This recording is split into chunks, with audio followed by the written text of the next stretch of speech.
Tá aqui, gente, finalizado aqui, né? Mais um trabalho. Uma gamelinha, uma petisqueira, né? Feita aqui de madeira, usando minha tico-tico.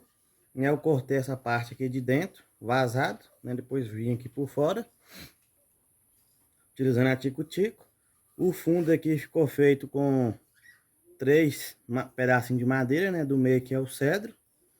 E mais as 2 madeiras aqui do lado, né? A base aqui também em cima é de cedro, que eu fiz, né? Ficou bem acabadazinha. Eu utilizei a cola instantânea, junto com a cola wood para madeira.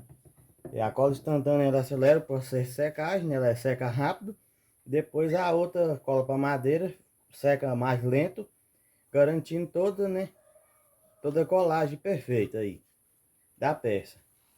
Essa pecinha, ela ficou aqui medindo 16,5 por 18, né? E a fundura aqui ficou com 2 centímetros de profundidade, né? Que ficou aqui essa peça.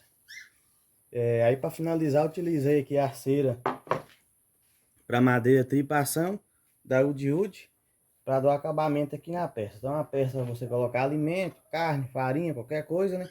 Mandioca, você tá servindo aí, né? As pessoas. Então é isso aí, meus amigos, o vídeo de hoje.